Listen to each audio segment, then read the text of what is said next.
हाँ, hello and welcome. एक बार फिर से आप सभी लोगों का वंश एजुकेशन की ऑनलाइन क्लासेज में स्वागत है। तो पिछली 2 बार से हम लोग पिछली 2 लेक्चर्स में मैं क्लास 9 की एनसीईआरटी का सीबीएसई के बोर्ड के लिए मैंने 2 लेक्चर्स आपके लिए अपलोड किए हैं।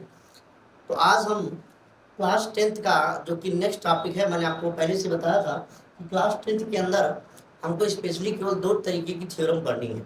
पहला मैंने आपको बताया था जो होता है, जो सबसे पहले हम लोग को पढ़ना था, उसमें मैंने आपको इस पहला जो हम लोग रियल नंबर जो फर्स्ट चैप्टर स्टार्ट कर रहे हैं, उसमें पहला हम लोगों ने अभी आपको मैंने पढ़ाया था।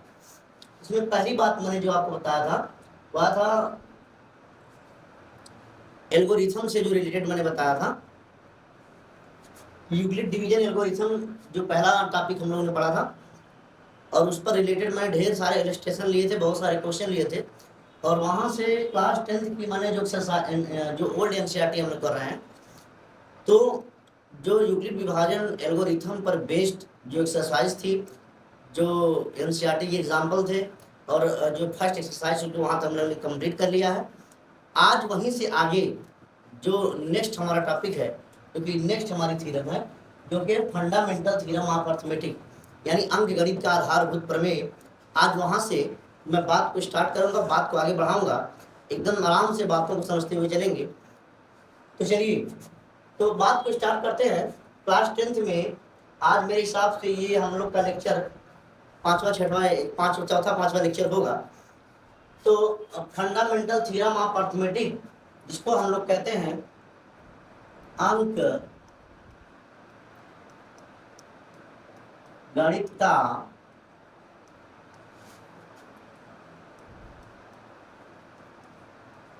आधारभूत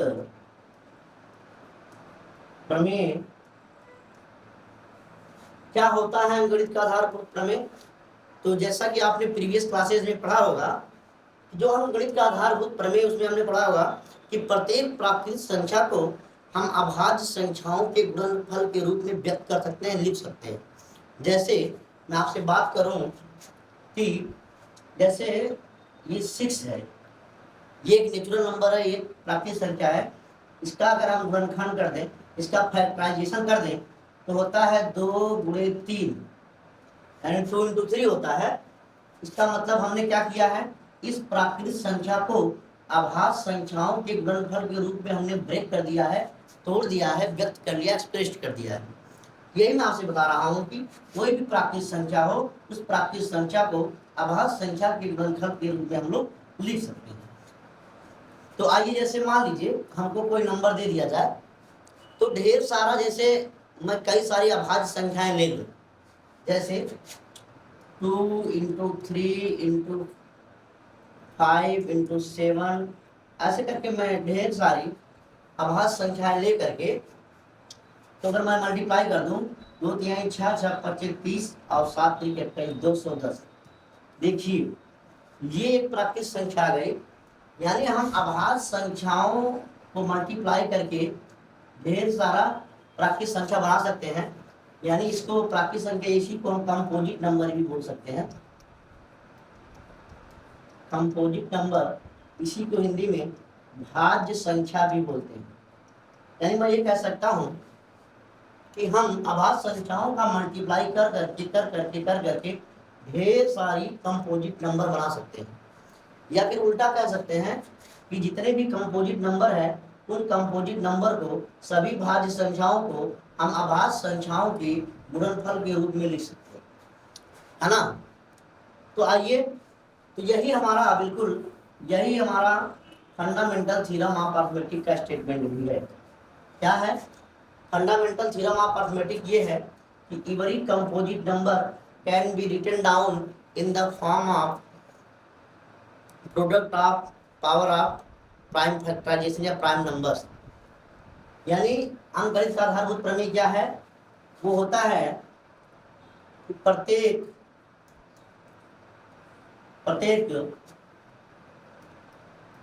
भाज्य संख्या को, प्रत्येक भाज्य संख्या को अभाज्य संख्याओं के गुणनफल के प्रत्येक भाज्य संख्या को अभाज्य संख्याओं के गुणनफल के रूप में लिखा जा सकता है और यह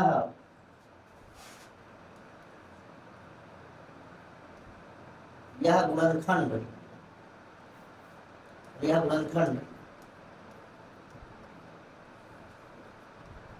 संख्याओं के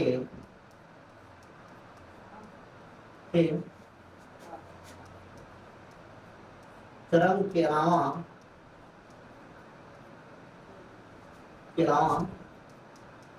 अद्वितीय होता है। कारण कि अगर हम संख्याओं के क्रम को छोड़ दें तो किसी भी भाज्य संख्या में के जो अभाज्य संख्याएं होंगी वो एकदम यूनिक होंगी, है ना। इसी बात को हम लोग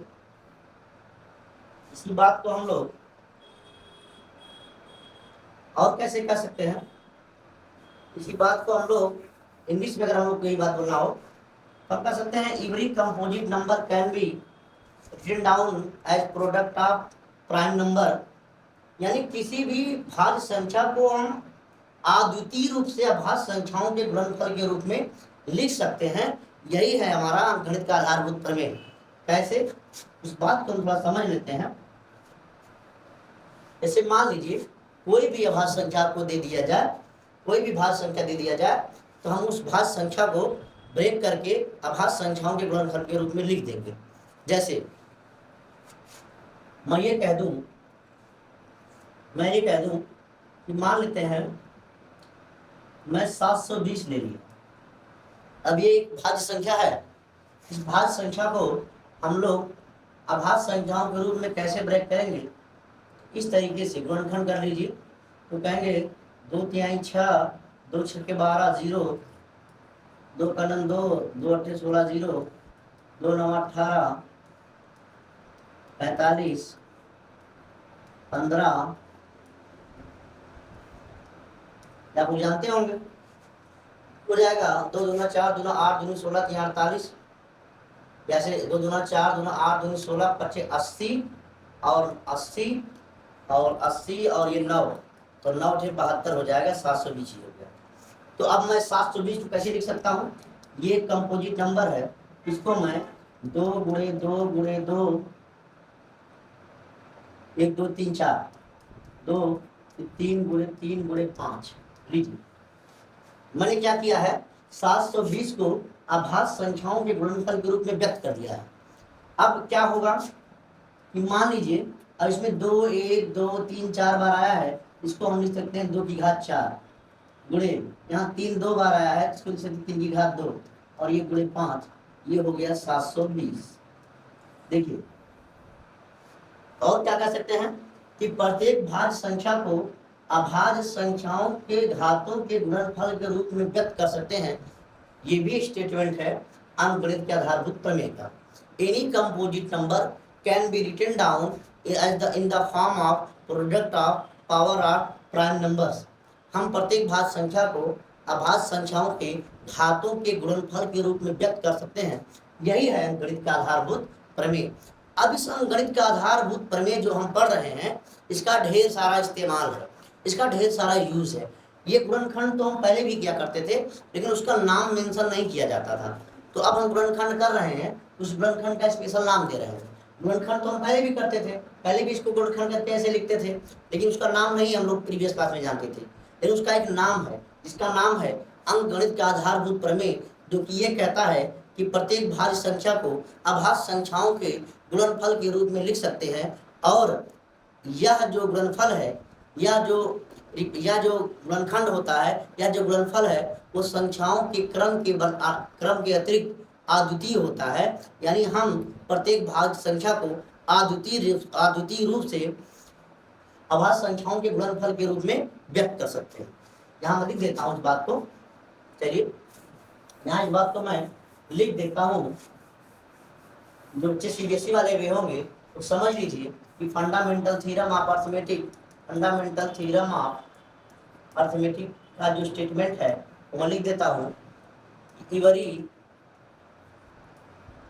composite number, every composite number can be expressed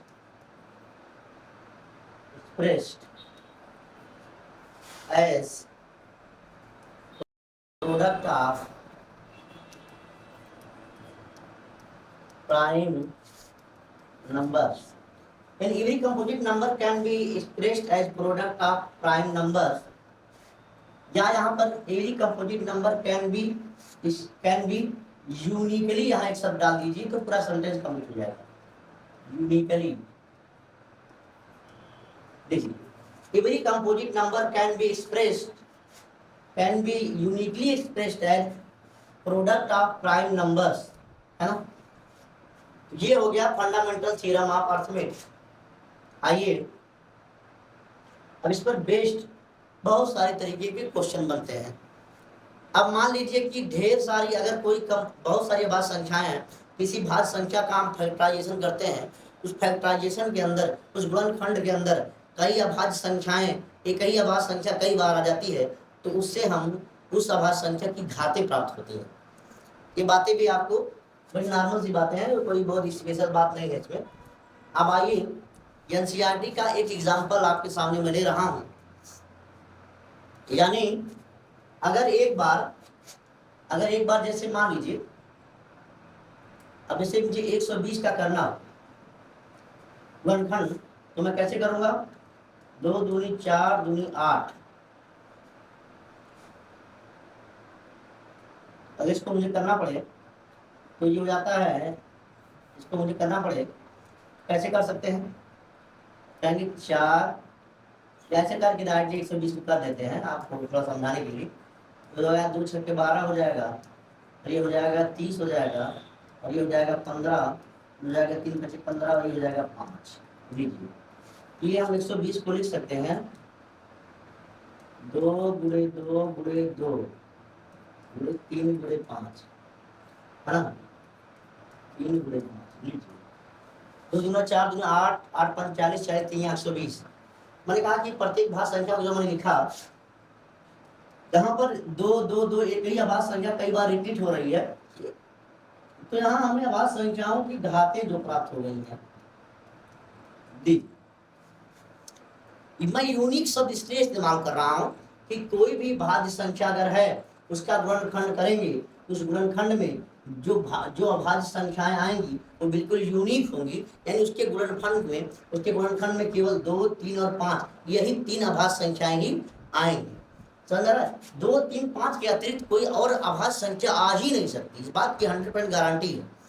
तो मैं ये कह रहा हूँ कि 120 जो है उसके गुणनखंड में 2 3 5 आएगा। अब मान लीजिए अगर मैं इनका आर्डर, अगर मैं इसको बोल दूं कि आरोही क्रम में, ये अभाज्य संख्याएं आरोही क्रम में है, तो एक बार मैं अगर बोल दूं कि आरोही क्रम में अभाज्य संख्याएं लेना है, तो मैं पहले 2 लूंगा, फिर 3 लूंगा, फिर 5 लूंगा।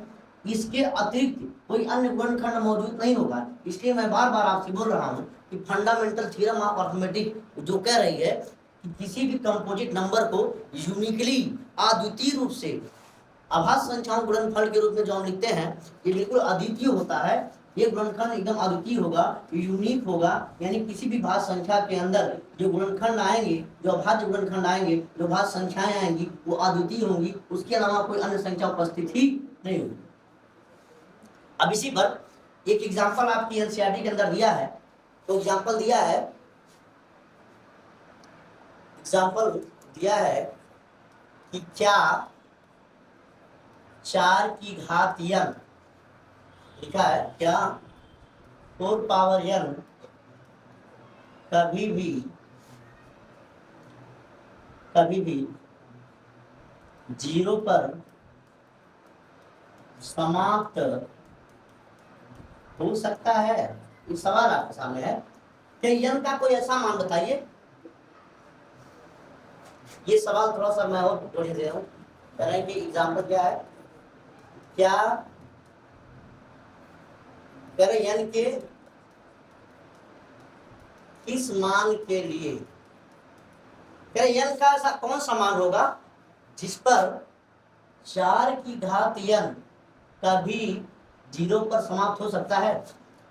बताइए n का ऐसा क्या ले लिया जाए मान कि जो 4 की घात n है वो किस पर समाप्त हो जाए, 0 पर समाप्त हो जाए। तो आइए जैसे ये लिखा है 4 की घात n, अब मैं n की वैल्यू अगर 1 ले लूं तब तो 4 प्राप्त होगा, 2 ले लूंगा 16 मिलेगा, 3 ले लूंगा 64 मिलेगा,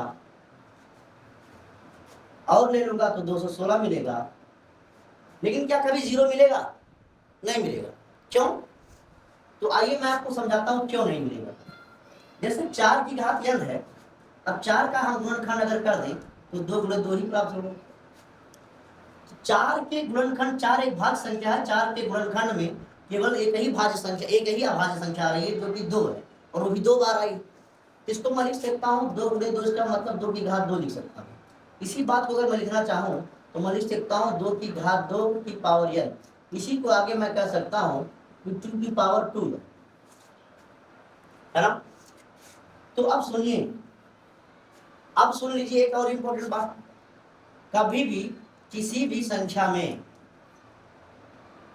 अब कोई भी ऐसे मान लीजिए, कोई भी ऐसी संख्या ले लीजिए जिसका यूनिट डिजिट 0, जैसे मान लीजिए मैं 10 ले लेता हूँ, उससे बड़ी छोटी संख्या है, तो जब भी इसका फैक्टराइजेशन करेंगे, गुणनखंड करेंगे, 2 गुणे 5 आए। 100 ले लीजिए, 100 ले लीजिए या छोड़ दीजिए, 20 ले लीजिए, 20, कोई भी ऐसा नंबर लीजिए जिसका यूनिट डिजिट 0, 20 ले लीजिए, तो मैं कहूँगा 2 गुणे 2 गुणे, यहाँ 5 ले लेता हूँ, 2 गुणे 4, 4 बच्चे 20।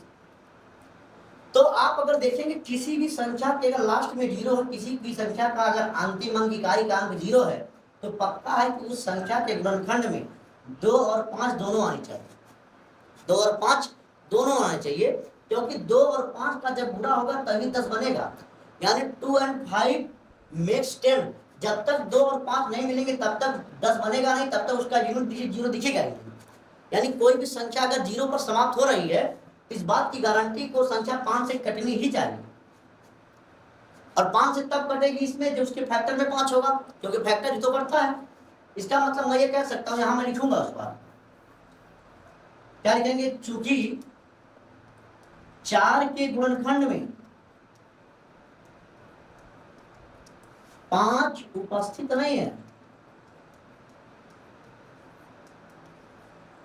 तथा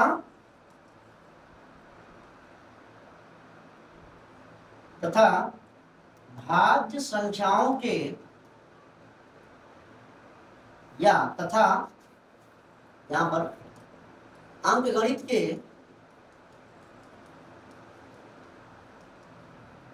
आधारभूत प्रमेय के अद्वितीयता से 4 का 2 के अलावा कोई अन्य गुणनखंड नहीं है, नहीं हो सकता। अतः जो 4 की घात n, ऐसे लिख देता हूं, अतः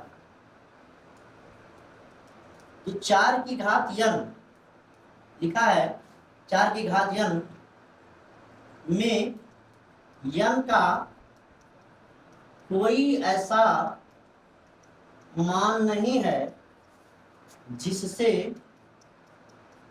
कि 4 की घात n 0 पर समाप्त हो सके। बस ये हो गया आपका एक्सप्रेशन।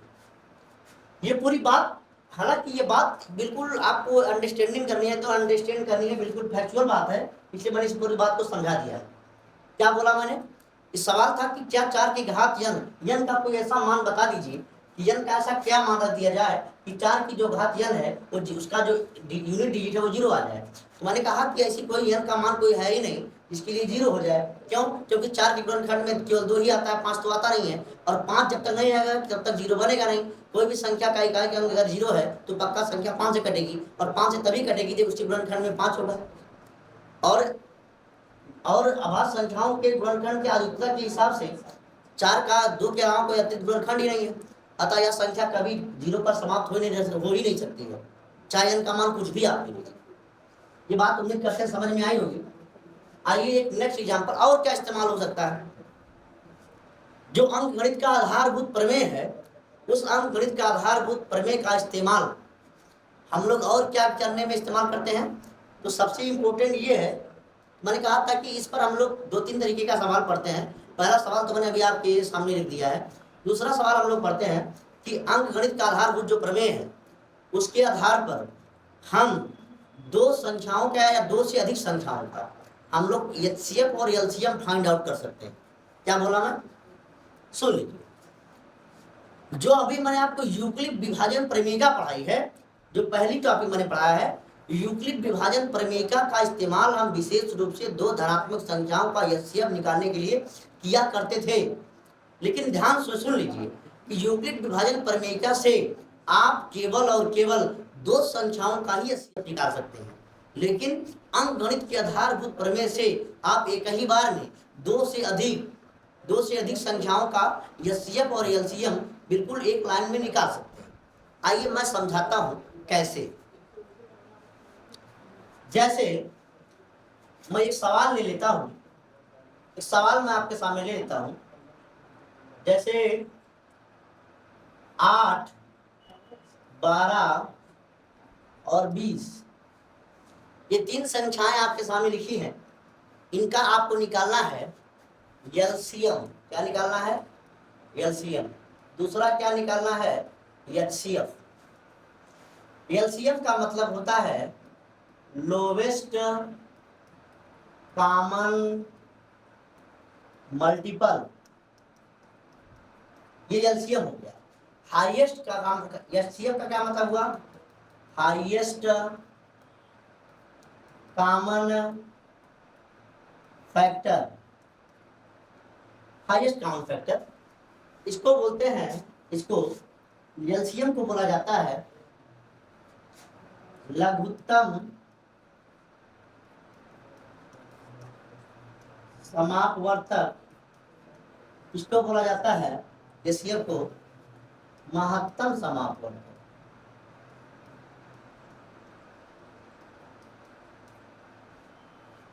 हाँ, ये एलसीएम और एचसीएफ का क्या कंसेप्ट है, थोड़ा इसमें थोड़ी सी डिस्कस कर लेते हैं हम लोग 1-2 मिनट के लिए। एलसीएम और एचसीएफ का कंसेप्ट थोड़ा समझाने के लिए मैं 2 मिनट की आपसे थोड़ा सा चर्चा कर लेता हूँ, क्या होता है एलसीएम, क्या होता है एचसीएफ, फिर मैं उस पॉइंट पे बात करूंगा। पहले समझते हैं कि एलसीएम क्या होता है। देखिए, जैसे मान लीजिए मैं लिख दिया 8 और 12, 8 और 12 का अगर आपको एलसीएम निकालना पड़े तो आप सुन लेते हैं, हमको लोवेस्ट लेना है कॉमन मल्टीपल। तो हमको पहले 8 और 12 का अगर आपको एलसीएम निकालना है तो सबसे पहले हम क्या करेंगे, 8 और 12 का, जैसे मैं यहाँ लिख दूं 8 और यहाँ लिख दूं 12, पहले 8 का मल्टीपल लेते हैं, 8 फिर 16 फिर 24 फिर 32 फिर 40 फिर 48, ऐसे ऐसे करके ढेर सारे मल्टीपल आप लिख सकते हैं। 12 का थोड़ा लिखिए, 12 24 36 48 100 ऐसे करके हम लोग ढेर सारे मल्टीपल लिख सकते हैं। तो हमको तो निकालना है एलसीएम, एलसीएम के लिए सबसे पहले हमको निकालना है मल्टीपल। तो मल्टीपल मैंने लिख दिया है। अब मल्टीपल के बाद मुझे कॉमन चाहिए, तो ऐसा मल्टीपल जो दोनों में कॉमन हो, तो ऐसा मल्टीपल जो दोनों में कॉमन हो। तो आपको यहाँ पर मल्टीपल अगर हम ध्यान से देखें तो यहाँ पर सबसे छोटा जो है वो 24 आपको दिख रहा होगा। क्या दिख रहा है? 24, ये कॉमन है, और 48 आपको कॉमन दिख रहा होगा। हाँ जी, ये कॉमन मल्टीपल हो गए। 24 भी कॉमन दोनों में, 48 भी कॉमन, ऐसे ढेर सारे आपको आगे जैसे आप जाएंगे ढेर सारे आपको कॉमन मल्टीपल मिलते चले जाएंगे। लेकिन हमने कहा कॉमन मल्टीपल तो हमने देख लिया है, लेकिन उन कॉमन मल्टीपल में हमको सबसे लोवेस्ट लेना है। क्या लेना है? लोवेस्ट। अब बताइए 24 भी कॉमन है, 48 भी कॉमन है, यानी ये 24 भी कॉमन है, ये 48 भी कॉमन है, लेकिन सबसे लोवेस्ट कौन है? तो लोवेस्ट हो गया, लोवेस्ट तो हमारा 24 है, इसलिए एलसीएम ऑफ 8 और 12 का जो एलसीएम बनता है वो 24 बन जाता है। क्या बन जाता है? 24। यानी 8 और 12 का जो एलसीएम 24 होगा। यहाँ पर लोवेस्ट क्यों ले रहे हैं उस बात को समझ लीजिए, क्योंकि ये तो सबसे लोवेस्ट कॉमन है। आगे ये मल्टीपल इनफाइनाइट जा रहे हैं, ये भी मल्टीपल इनफाइनाइट जा रहे हैं। इनफाइनाइट नंबर पे बहुत बड़े बड़े नंबर जो आपको कॉमन मल्टीपल मिलेंगे। तो बताइए इन दोनों 8 और 12 का सबसे बड़ा कॉमन मल्टीपल कैसे फाइंड आउट कर सकते हैं? इनफाइनाइट तक जा रहा है, तो सबसे बड़ा कॉमन मल्टीपल एक्चुअल में फाइंड आउट ही नहीं किया जा सकता। इसीलिए हम लोग हाईएस्ट कॉमन मल्टीपल की बात नहीं करते हैं, लोवेस्ट कॉमन मल्टीपल की बात करते हैं। क्यों? क्योंकि highest common multiple find out ही नहीं किया जा सकता है। तो इतनी बात तो समझ में आ रही होगी। अब आइए यहीं पर आपके सामने मैं थोड़ी सी बात कर लेता हूं हाईएस्ट कॉमन फैक्टर की।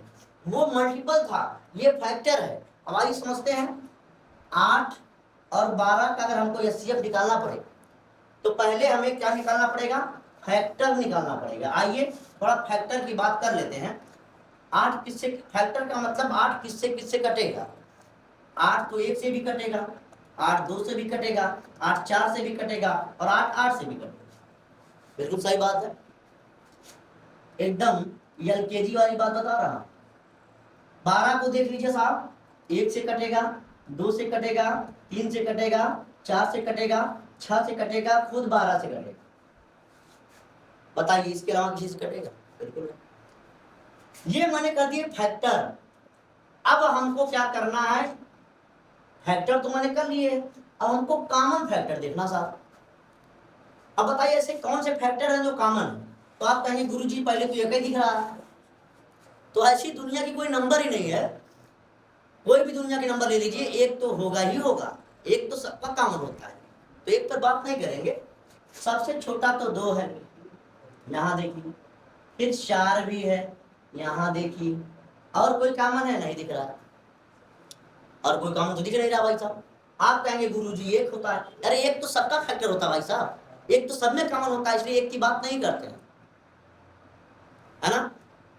सोचिए अगर मैं 1 को ही ले लूं, एक ही कॉमन फैक्टर तो अगर 1 की बात कर ले तब तो गुरुजी कोई दुनिया में कोई सवाल बोल दे, कोई बोले क्या 500 1000 10 लाख 20 कुछ भी 25 20 संख्याएं बोल दे, कहे कि इसका एचसीएफ बताइए, अंधा बच्चा आएगा मुस्कुरा के बोलेगा गुरुजी 1।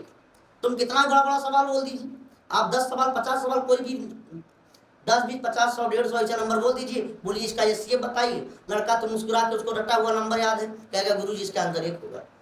तो क्योंकि एचसीएफ तो भाई सबका एचसीएफ तो 1 होता ही होता है, क्योंकि 1 तो सबका फैक्टर होता है, इसलिए 1 पर बात नहीं करेंगे। अब सुनिए, तो मैंने कहा कि आपको कॉमन फैक्टर चाहिए।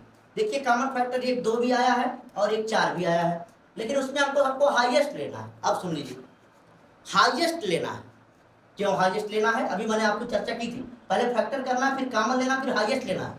तो फैक्टर हो गया, मैंने कॉमन देख लिया, उसमें भी हाईएस्ट लेना है। तो 2 तो छोटा हो गया, तो सबसे हाईएस्ट कौन होगा बताइए? 4, है ना। 4 हुआ, तो मैं कह सकता हूँ HCF of 8 and 12 is equal to कितना भैया? 4। 4 हो गया 8 और 12 का एचसीएफ। इसलिए हाईएस्ट की बात करते हैं, हाईएस्ट। लोवेस्ट कॉमन फैक्टर क्यों नहीं निकालते हैं? लोवेस्ट कॉमन फैक्टर इसलिए नहीं निकालते हैं गुरुजी कि सबसे लोवेस्ट कॉमन तो एक ही है। देख लीजिए भाई, अगर लोवेस्ट कॉमन फैक्टर निकालना हो तो सवाल लगाना ही बंद कर दीजिए। क्यों सवाल लगाएंगे भैया? लोवेस्ट कॉमन फैक्टर तो एक ही होता है, एक सबका फैक्टर होता है। कोई जिंदगी भर एचसीएफ निकालते रहिए, कहेंगे एचसीएफ क्या होगा? कहेंगे 1। इसलिए लोवेस्ट कॉमन फैक्टर की बात नहीं करते, हाईएस्ट कॉमन फैक्टर की बात करते हैं। उम्मीद करते हैं पूरी बात आपको समझ में आ गई होगी। और एक छोटी सी और बात, अब क्या होता है एलसीएम और एचसीएफ, अभी मैंने आपके सामने डिस्कस किया है। तो चलते थोड़ा स्लीप। मैंने अभी 8 और 12 8 और 12 का भी मैंने आपके सामने एलसीएम निकाला था, तो आपने क्या बताया था? 24 एलसीएम। 8 और 12 का भी मैंने आपको एचसीएफ निकाला था, तो आपने कहा था 4। ये हो गया एचसीएफ, ये हो गया एलसीएम और ये हो गया एचसीएफ। अब सुनिए, तो क्या होता है एलसीएम? एलसीएम जो होता है वो मल्टीपल होता है। मल्टीपल किसका? इसका मतलब ये जो 24 होगा वो 8 का भी मल्टीपल होगा और 12 का भी मल्टीपल होगा। सही बात है। तो ये जो 24 है वो 8 का भी मल्टीपल और 12 का भी मल्टीपल है। तो मैं ये कह सकता हूं कि दो संख्याओं का जो एलसीएम होता है वह छोटी सी छोटी संख्या होती है जो 8 का भी मल्टीपल होता है और 12 का भी मल्टीपल होता है। यानी एलसीएम वो संख्या होती है जो 8 से भी करती है और 12 से भी करती है। यानी जो एलसीएम होगा और 8 और 12 जो दोनों संख्याएं जिस संख्या को काट दे वो एलसीएम होता है। लेकिन एचसीएफ देखिए, एचसीएफ खुद एचसीएफ क्या होता है? फैक्टर होता है। एचसीएफ ऐसा फैक्टर होता है जो, अब सुन लीजिए एक बार एकदम ध्यान से, एक बार फिर से बता रहा हूं। जो एलसीएम होता है वो खुद 8 और 12 से कटता है, लेकिन जो 4 जो एचसीएफ होता है वो 8 और 12 को काट देता है। समझ में आ रहा है? एलसीएम जिसको 8 और 12 खुद काटते हैं और एचसीएफ जिससे 8 और 12 खुद कट जाते हैं। ये पूरी बात उम्मीद है समझ में आ गई होगी। तो आइए अब मैं आपको सिखाने वाला हूं कि फंडामेंटल थ्योरम ऑफ अर्थमेटिक की सहायता से आप 2 से अधिक संख्याओं का एलसीएम और एचसीएफ कैसे निकाल सकते हैं, है ना? तो एलसीएम और एचसीएफ निकालने का तरीका तो हम बचपन से सीखते आ रहे हैं और जानते भी हैं, कोई बड़ी बात नहीं है। और मैंने अभी आपको यूक्लिड विभाजन प्रमेयिका में मैंने 2 संख्याओं का एचसीएफ निकालने का तरीका बताया। लेकिन यूक्लिड विभाजन प्रमेयिका में एक ड्रॉबैक, एक कमी है। यूक्लिड विभाजन प्रमेयिका की सहायता से आप केवल और केवल 2 धनात्मक संख्याओं का ही एचसीएफ निकाल सकते हैं।